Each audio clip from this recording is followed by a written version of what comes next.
Welcome guys, എല്ലാവർക്കും എൻ്റെ ഒരു പുതിയ വീഡിയോയിലേക്ക് സ്വാഗതം. ഞാൻ ഇന്നിവിടെ നിങ്ങളെ ഈ വീഡിയോയിൽ ചെയ്ത് കാണിക്കാൻ പോകുന്നത് നമ്മളാണെങ്കിൽ വിൻഡോസിൻ്റെ സബ്സിസ്റ്റം ഫോർ ലിനക്സ് എന്ന് പറഞ്ഞ ഫീച്ചർ ഉപയോഗിച്ചിട്ട് എങ്ങനെ ഉബുണ്ടു നമ്മുടെ വിൻഡോസ് പി സിയിൽ റൺ ചെയ്യാന്നുള്ളതാണ്. നമ്മൾ വിൻഡോസ് 10-ലാണ് ഇത് റൺ ചെയ്യാൻ പോകുന്നത്. വിൻഡോസ് 10-ലാണ് ഈ ഫീച്ചർ കൂടുതലും അവൈലബിൾ ആയിട്ടുള്ളത്. അപ്പോൾ ഇത് എങ്ങനെ റൺ ചെയ്യാമെന്ന് ഞാൻ ഈ വീഡിയോ നിങ്ങളെ ചെയ്ത് കാണിക്കാവുന്നതാണ് നമ്മുടെ വിൻഡോസ് സബ്സിസ്റ്റം ഫോർ ലിനക്സ് ഉപയോഗിച്ചിട്ട്. അപ്പോൾ ഈ വീഡിയോ നിങ്ങൾ പുതുതായിട്ടാണ് കാണുന്നതെങ്കിൽ ഗൈസ് ലൈക്ക് ചെയ്യാൻ മറക്കല്. നിങ്ങൾ ഈ ചാനൽ പുതിയതാണെങ്കിൽ സബ്സ്ക്രൈബ് ചെയ്യുക. സബ്സ്ക്രൈബ് ചെയ്യുന്നതിനൊപ്പം കൂടുതൽ ബെല്ലൈക്കൻ നിൽക്കുക. ബെല്ലൈക്കൻ നിൽക്കിയാൽ പുതിയ വീഡിയോ അപ്ലോഡ് ചെയ്യുമ്പോൾ അപ്പം തന്നെ നിങ്ങൾക്ക് അതിൻ്റെ നോട്ടിഫിക്കേഷൻ വരുന്നതാണ്. അപ്പോൾ നമുക്ക് വീഡിയോയിലേക്ക് കിടക്കാം. നമുക്ക് ആദ്യം എടുക്കേണ്ടത് നമ്മുടെ മൈക്രോസോഫ്റ്റ് സ്റ്റോറാണ്. എന്നിട്ട് അതിൽ സെർച്ച് നമ്മൾ ഉബുണ്ടു സെർച്ച് ചെയ്തിട്ട് എൻ്റർ അടിക്കുക. അപ്പോൾ ഉബുണ്ടൂസിൻ്റെ എല്ലാ ലിസ്റ്റും സെർച്ചായി വരും. ഇവിടെ ആണെങ്കിൽ 3 കാണിക്കുന്നുണ്ട്. മൂന്ന് വേർഷനായിട്ട് കാണിക്കുന്നത്. ഞാൻ നിങ്ങൾക്ക് സാധാ ഉബുണ്ടു എന്ന് പറഞ്ഞ് മാത്രം റെക്കമെൻഡ് ചെയ്യുന്നു. ബാക്കി 2 ഞാൻ അങ്ങനെ പ്രത്യേകിച്ച് ഉപയോഗിക്കാറില്ല.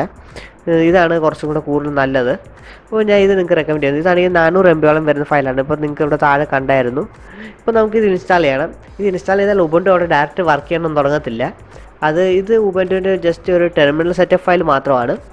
അപ്പോൾ ഇത് ഇൻസ്റ്റാൾ ചെയ്തിട്ടുള്ളൂ. നമുക്ക് ബാക്കിയുള്ള കാര്യങ്ങളോട്ട് കടക്കാൻ പറ്റത്തുള്ളൂ. അപ്പോൾ അത് എങ്ങനെ ചെയ്യണമെന്ന് ഞാൻ ഈ വീഡിയോ നിങ്ങൾക്ക് പറഞ്ഞു തരുന്നതാണ്. നിങ്ങൾ വീഡിയോ ശ്രദ്ധിച്ച് കാണുക. ഇവിടെ ഇൻസ്റ്റാൾ ആയിട്ടുണ്ട്. ഇവിടെ ലോഞ്ചിൻ്റെ ഓപ്ഷൻ വന്നു. നിങ്ങൾ ലോഞ്ച് ചെയ്യുവാണെങ്കിൽ ഇവിടെ ഒരു ടെർമിനൽ ഓപ്പൺ ആയി വരും. അതാണെങ്കിൽ press any key to continue എന്നൊരു ഓപ്ഷൻ ഉണ്ട്. ഇപ്പോൾ നമ്മൾ ഏതൊരു കീ നിൽക്കില്ല, ജസ്റ്റ് ക്ലോസ് ആയി പോകത്തുള്ളൂ. നമുക്കത് വർക്ക് ആകത്തില്ല. അപ്പോൾ എന്ത് ചെയ്യണമെന്ന് വെച്ചാൽ നമ്മൾ കൺട്രോൾ പാനൽ എടുക്കണം.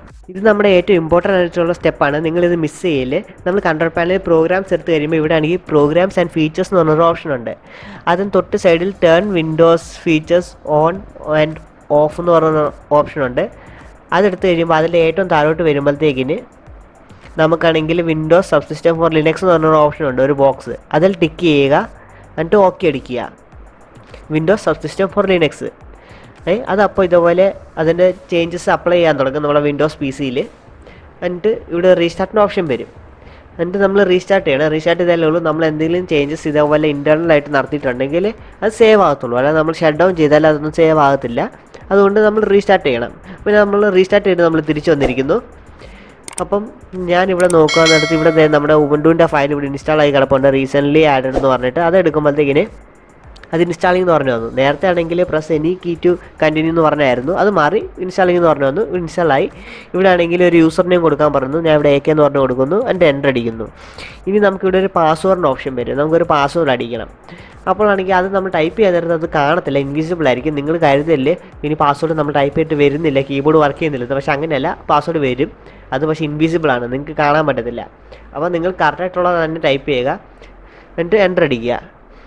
ഇപ്പോൾ ന്യൂ പാസ്വേഡ് ഞാൻ ഇവിടെ കൊടുത്തു, എൻ്റർ അടിച്ചു. ഇന്ന് റീടൈപ്പ് ചെയ്യാൻ സെയിം പാസ്വേഡ് തന്നെ രണ്ടാമത് അടിക്കണം. അപ്പോൾ നിങ്ങൾ കൊടുത്ത ഏതാണെന്ന് നോക്കി വെക്കുക. കാരണം ഇതിൽ നമുക്ക് ക്യാരക്ടേഴ്സ് കാണാൻ പറ്റത്തില്ല, ഇൻവിസിബിൾ ആയിരിക്കും സാധനം. അതെല്ലാം കൊടുത്ത് കഴിയുമ്പോഴത്തേക്കിന് ഇവിടെ സെറ്റപ്പ് എല്ലാം റണ്ണായി അതൊരു ഇൻസ്റ്റാളായി വരും. എല്ലാ ഡേറ്റയും ക്ലിയർ ആയിട്ട് ഒരു അക്കൗണ്ടൊക്കെ ക്രിയേറ്റ് ആയി വരും.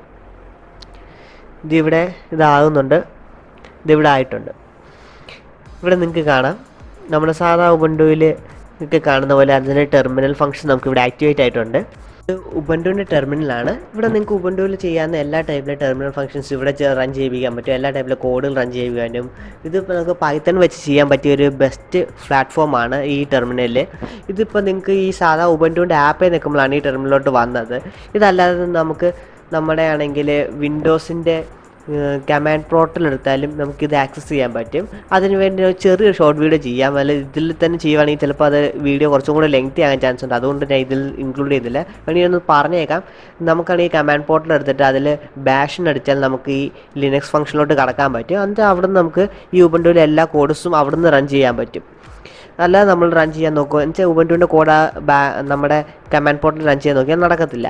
ഇവിടെ നമ്മുടെ അപ്ഡേറ്റ് ഇവിടെ കഴിഞ്ഞിരിക്കുന്നു. അപ്പോൾ ഇവിടെ നമുക്ക് എല്ലാ ടൈപ്പിലെ കോഡും റൺ ചെയ്യാൻ പറ്റും, എല്ലാ ഫങ്ഷൻസും യൂസ് ചെയ്യാൻ പറ്റും. ഈ ടെർമിനൽ അല്ലാതെ നമുക്കാണെങ്കിൽ നമ്മുടെ ഉബുണ്ടുവിൻ്റെ വിഷ്വൽ ഇൻ്റർഫേസ് നമുക്ക് ഇതിൽ യൂസ് ചെയ്യാൻ പറ്റും. ഇപ്പം നമുക്കിവിടെ ടെർമിനൽ മാത്രമേ ഉള്ളൂ. വിഷ്വൽ ഇൻ്റർഫേസ് എന്ന് വെച്ചാൽ നമ്മുടെ ഐക്കൺസൊക്കെ കാര്യങ്ങളൊക്കെ കണ്ടുകൊണ്ട് നമുക്ക് യൂസ് ചെയ്യാൻ പറ്റുന്ന രീതിയിൽ. അതിനാണെങ്കിൽ നമുക്ക് സ്പെഷ്യൽ ISO ഫയൽ വേണ്ട, അല്ലാതെ സിമുലേറ്റേഴ്സ് വേണ്ട. ഇതിൻ്റെ ഒരു സഹായമില്ലാതെ നമുക്ക് ഈ ടെർമിനലിൽ തന്നെ അതിൻ്റെ UIs ആഡ് ചെയ്തിട്ട് നമുക്ക് യൂസ് ചെയ്യാവുന്നതാണ്. അതെങ്ങനെ ചെയ്യണമെന്ന് ഞാനൊരു വീഡിയോ ചെയ്യുന്നതായിരിക്കും. അപ്പം നിങ്ങൾക്ക് ആ വീഡിയോയുടെ നോട്ടിഫിക്കേഷൻ കിട്ടണമെങ്കിൽ നിങ്ങൾ ഈ ചാനൽ സബ്സ്ക്രൈബ് ചെയ്ത് വെക്കുക. നിങ്ങൾക്ക് ഈ വീഡിയോ ഇഷ്ടപ്പെട്ടിട്ടുണ്ടെങ്കിൽ ഗൈസ് ലൈക്ക് ചെയ്യുക, ഷെയർ ഷെയർ ചെയ്യുക, സബ്സ്ക്രൈബ് ചെയ്യുന്നതിൻ്റെ ഒപ്പം കൂടെയുള്ള ബെല്ലൈക്കൻ നിൽക്കാൻ മറക്കല്ല്. ബെല്ലൈക്കൻ നിൽക്കിയാൽ പുതിയ വീഡിയോ അപ്ലോഡ് ചെയ്യുമ്പോൾ അപ്പം തന്നെ നിങ്ങൾക്ക് അതിൻ്റെ നോട്ടിഫിക്കേഷൻ കിട്ടുന്നതാണ്. Thank you for watching.